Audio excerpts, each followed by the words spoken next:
ನಲ್ಲಿ ಮಣ್ಣಾಗಿದ್ದಾರೆ ಹಿರಿಯ ನಟಿ ಸರೋಜಾ ದೇವಿ. ಚನ್ನಪಟ್ಟಣದ ದಶಾಬಾರ ಗ್ರಾಮದಲ್ಲಿ ಅಂತ್ಯಕ್ರಿಯೆ ನೆರವೇರಿಸಲಾಗಿದೆ. ಒಕ್ಕಲಿಗ ಸಂಪ್ರದಾಯದಂತೆ ಅಂತ್ಯಕ್ರಿಯೆ ನಡೆದಿದೆ.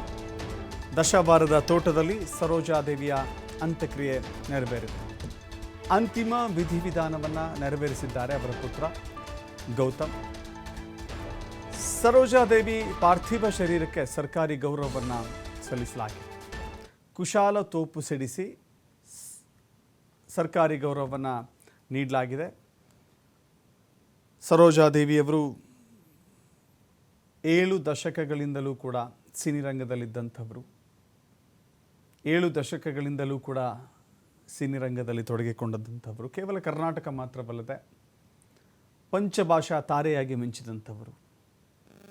ಅನೇಕ ಚಿತ್ರಗಳನ್ನು, ಸಿನಿಮಾಗಳನ್ನು ಕೊಡುಗೆಯಾಗಿ ನೀಡಿದಂಥವರು.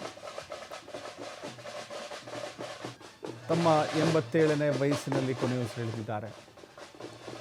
ಅವರ ಹುಟ್ಟೂರು ರಾಮನಗರ ಜಿಲ್ಲೆ ಚನ್ನಪಟ್ಟಣ ತಾಲೂಕು ದಶಾಬಾರ ಗ್ರಾಮದಲ್ಲಿ ಇವತ್ತು ಅಂತಿಮ ವಿಧಿವಿಧಾನ ನಡೆಯಿತು.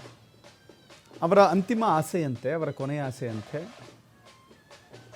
ಅವರ ತಾಯಿ ಪಕ್ಕದ, ಅಂದರೆ ತಾಯಿ ಸಮಾಧಿ ಪಕ್ಕದಲ್ಲಿಯೇ ಸರೋಜಾದೇವಿ ಗಾರ್ಡನ್ ಎಂಬ ಜಾಗದಲ್ಲಿಯೇ ಅಂತ್ಯಕ್ರಿಯೆ ಆಗಬೇಕು ಅಂತ ಹೇಳಿ ಅವರ ಕೊನೆಯ ಆಸೆಯನ್ನು ವ್ಯಕ್ತಪಡಿಸಿದರು. ಅವರ ಕೊನೆ ಇಚ್ಛೆಯಂತೆಯೇ ಅಂತಿಮ ವಿಧಿವಿಧಾನವನ್ನು ಅವರ ಪುತ್ರ ಗೌತಮ್ ನೆರವೇರಿಸಿದ್ದಾರೆ.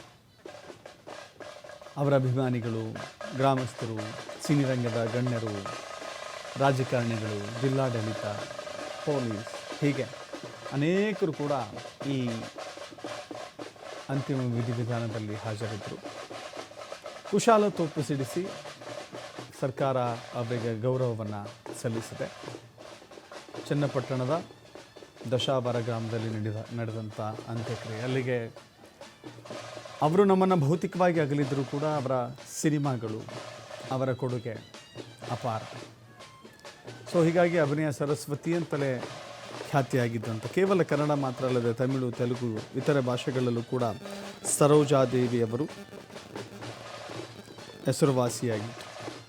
ಅವರ ಅಭಿನಯಕ್ಕೆ ಅನೇಕ ರೀತಿಯ ಪ್ರಶಸ್ತಿಗಳು ಬಂದಿದ್ದಾವೆ. ಸರೋಜಾದೇವಿಯವರ ಇಡೀ ಸಿನಿರ ಪ್ರಯಾಣದಲ್ಲಿ ಪದ್ಮಶ್ರೀ ಪುರಸ್ಕೃತರು ಕೂಡ ಆಗಿದ್ದಾರೆ. ಅನೇಕ ಪ್ರಶಸ್ತಿಗಳು, ಜೀವಮಾನದ ಸಾಧನೆಗಾಗಿ ತಮಿಳುನಾಡಿನಲ್ಲಿ ಪ್ರಶಸ್ತಿಯನ್ನು ಕೂಡ ಅವರ ಅಭಿನಯ ಕೆಲವರಿಗೆ ಯುವಕರಿಗೆ ಸಿಗಲಿ ಅಂತೇಳಿ ನಾನು ಪ್ರಾರ್ಥನೆ ಮಾಡ್ತೀನಿ.